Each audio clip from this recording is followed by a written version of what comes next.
அரசியல நாம பொதுவா தலைப்புச் செய்திகள்ல தான் பாக்குறோம். ஆனா அதுக்குள்ள இருக்கிற எண்கள, அதாவது டேட்டாவை வச்சு பார்த்தா மக்களோட உண்மையான வாழ்க்கை எப்படி இருக்குன்னு நமக்கு தெரியும். வாங்க, இன்னைக்கு தமிழ்நாட்டுல இருக்கிற குடியாத்தம் தொகுதியோட அரசியல் கணக்க டேட்டா மூலமா ஆழமா புரிஞ்சுக்க முயற்சி பண்ணலாம்.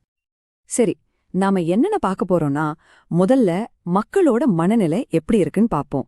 அதுக்கப்புறம் அது எப்படி ஒரு பயங்கரமான அரசியல் போட்டிக்கு காரணமா இருந்துச்சுன்னு அனலைஸ் பண்ணுவோம். அதுக்கு பிறகு நம்பிக்கை ஏன் குறைஞ்சு போச்சுன்னு ஆராய்ந்து கடைசியா இந்த டேட்டாவை வச்சே இதுக்கு ஒரு தீர்வு காண முடியுமான்னு ஒரு வரைபடத்தையும் பார்ப்போம். சரி, முதல்ல மக்களின் மனநிலை. இந்த எண்கள் நமக்கு என்ன உண்மைகளையெல்லாம் காட்டுது? வாங்க, இங்க மக்களோட வாழ்க்கையையும் அரசியலையும் தீர்மானிக்கிற முக்கியமான சமூக பொருளாதார காரணிகளை கொஞ்சம் ஆழமா பார்க்கலாம். பாத்தீங்கன்னா, குடியாத்தத்துக்குன்னு ஒரு இரட்டை பொருளாதாரம் இருக்கு. ஒரு பக்கம் தீப்பெட்டி, லுங்கி மாதிரியான தொழில்களால இத குட்டி சிவகாசின்னே சொல்லுவாங்க. ஆனா அதே சமயம் கரும்பு, நெல் விவசாயம்தான் இந்த பகுதியோட முதுகெலும்பு. இந்த ரெண்டு உலகமும் ஒன்னா சேரும்போதுதான் இங்க அரசியல் சவால்களும் உருவாகுது. இப்போ ஒரு நம்பர் சொல்றேன், கொஞ்சம் அதிர்ச்சியா இருக்கலாம். இங்க இருக்கிற மக்கள் தொகையில வெறும் 43% பேர் தான் வேலை செய்றாங்க. இது எதை காட்டுதுன்னா, இங்க ஒரு பெரிய வேலைவாய்ப்பு நெருக்கடி இருக்கு. அதனாலதான் இளைஞர்கள் வேலை தேடி வெளியூர்களுக்கு போறாங்க. இங்க பாருங்க, ஆண்களோட கல்வி அறிவுக்கும் பெண்களோட கல்வி அறிவுக்கும் நடுவுல 21% வித்தியாசம் இருக்கு. இது வெறும் ஒரு நம்பர் கிடையாது. இது ஒரு குடும்பத்தோட, ஏன் ஒரு சமுதாயத்தோட ஒட்டுமொத்த முன்னேற்றத்துக்கே தடையா நிக்குது. இந்த பகுதியில தண்ணி தட்டுப்பாடு எந்த அளவுக்கு தீவிரமா இருக்கு தெரியுமா? அரசாங்கமே 14 கோடி ரூபாய்க்கு மேல ஒதுக்கி இருக்கிறது. இங்க ஒரு பெரிய நெருக்கடி இருக்குன்னு அவங்களே ஒத்துக்கிட்ட மாதிரிதான். இதனாலதான் பெண்கள் அடிக்கடி வீதிக்கு வந்து போராடுறாங்க. இது மக்களோட கோபத்தோட மையப்புள்ளியா மாறிடுச்சு. சரி, மக்களோட இந்த கோபம், இந்த விரக்தி எல்லாம் தேர்தல் முடிவுகள்ல எப்படி எதிரொலிச்சதுன்னு இப்ப பார்க்கலாம் வாங்க.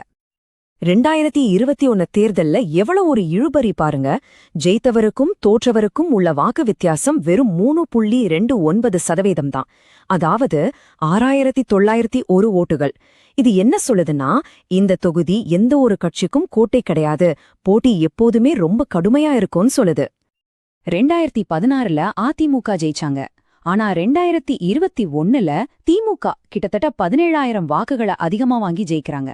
ஆனா இந்த வெற்றி வித்தியாசம் ரொம்பவே கம்மியா இருக்கிறதால இங்க அரசியல் களம் ரொம்பவே நிலையற்றதா ஆட்டம் கண்டுட்டு இருக்குன்னு நமக்கு தெளிவா புரியுது. இதுல இன்னொரு முக்கியமான விஷயமும் இருக்கு. இளைஞர்களை மையமா வச்சு நான் தமிழர் கட்சி கிட்டத்தட்ட 6% வாக்குகளை வாங்கியிருக்காங்க. அதாவது 11,000க்கும் மேற்பட்ட மக்கள் பாரம்பரிய கட்சிகள் மேல இருக்கிற அதிருப்தியில ஒரு புது கட்சிக்கு வாக்களிச்சிருக்காங்க. இது ஒரு பெரிய மாற்றத்துக்கான அறிகுறி. அப்போ இந்த அரசியல் ஏற்ற இறக்கத்துக்கு உண்மையான மூல காரணம் என்ன? ரொம்ப சிம்பிள். கொடுக்கப்பட்ட வாக்குறுதிகளுக்கும் நிஜத்துல நடந்த திட்டங்களுக்கும் நடுவுல இருக்கிற ஒரு பெரிய இடைவெளிதான். மக்களோட இந்த விரக்திக்கு காரணம் என்னன்னு கேக்குறீங்களா? இதோ சில உதாரணங்கள். முடிக்கப்படாத பத்தலபள்ளி அணை திட்டம். இது மாதிரி பல திட்டங்கள் கொடுக்கப்பட்டு நிறைவேற்றப்படாத வாக்குறுதிகளோட ஒரு சக்தி வாய்ந்த சின்னமா நிக்குது. அதோட பாதிக்கும் மேற்பட்ட கிராமங்கள்ல பக்கத்துல ஒரு அரசு மேல்நிலைப்பள்ளி கூட இல்ல. தண்ணி தட்டுப்பாடு, மோசமான சாலை வசதின்னு இதெல்லாம் மக்களோட கோபத்தை இன்னும் அதிகப்படுத்துது. இங்க நலத்திட்ட சோர்வுன்னு ஒரு கான்செப்ட நாம புரிஞ்சுக்கணும். அதாவது ரேஷன் அரிசி மாதிரி அடிப்படை நலத்திட்டங்கள் மட்டும் போதும்னு மக்கள் நினைக்கல. அவங்க அடுத்த கட்ட வளர்ச்சிக்கு எதிர்பார்க்கறாங்க. வேலைவாய்ப்பு, பிள்ளைகளுக்கு நல்ல படிப்பு, தரமான உள்கட்டமைப்புன்னு அவங்களோட தேவைகள் மாறிடுச்சு. சரி, இவ்வளவு பிரச்சனைகள் இருக்கு. ஒரு தலைவர் எப்படி இந்த நம்பிக்கை இடைவெளிய சரி செஞ்சு மக்களோட உண்மையான ஆதரவை பெற முடியும்? வாங்க, பிரச்சனைகளிலிருந்து தீர்வுகளை நோக்கி நகரலாம். நல்ல விஷயம் என்னன்னா, இந்த டேட்டா பிரச்சனைகளை மட்டும் நமக்கு காட்டல. இது எதிர்காலத்துக்கான ஒரு தெளிவான, செயல்படுத்தக்கூடிய திட்டத்தையும் நமக்கு காட்டுது. குடியாத்தத்தோட முன்னேற்றத்துக்கு ஒரு தெளிவான திட்டம் வேணும். அது 3 அசைக்க முடியாத தூண்களை கொண்டது. 1, வேலைவாய்ப்பை உருவாக்குறது. 2, உள்கட்டமைப்பை சரி செய்யறது. 3, மக்களோட நம்பிக்கைய திரும்பவும் கட்டுறது. வாங்க, ஒவ்வொன்னையும் ஆழமா பார்க்கலாம்.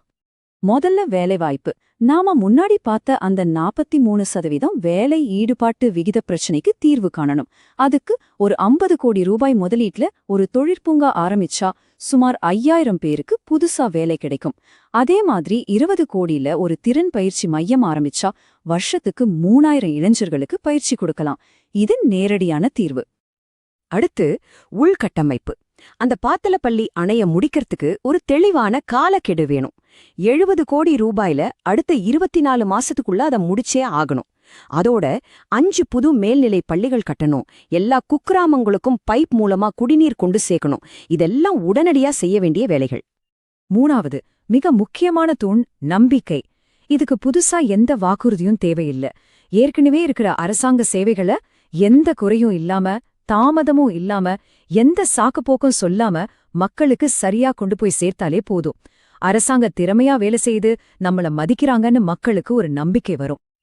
ஆக இதுல இருந்து நாம எடுத்துக்க வேண்டிய முக்கியமான பாடம் என்னன்னா, குடியாத்த மாதிரி ஒரு தொகுதியில வெறும் 3% வெற்றிங்கிறது ஒரு முழுமையான மக்கள் தீர்ப்பு கிடையாது. அது ஒரு இஸ்பித்தாலோ காலம், ஒரு ப்ரொபேஷன் பீரியட் மாதிரி. உங்களை நிரூபிக்க மக்கள் கொடுத்த ஒரு வாய்ப்பு. அந்த வாய்ப்பை சரியா பயன்படுத்திக்க டேட்டா ஒரு தெளிவான வழிய காட்டுது. குடியாத்தத்தோட இந்த கதை நம்ம நாடு முழுக்க இருக்கிற மற்ற தொகுதிகளுக்கும் ஒரு பாடமா அமையுமா? டேட்டா அடிப்படையில செயல்படுறது அரசியலோட எதிர்காலமா இருக்க முடியுமா? இத பத்தி யோசிச்சு பாருங்க. நன்றி.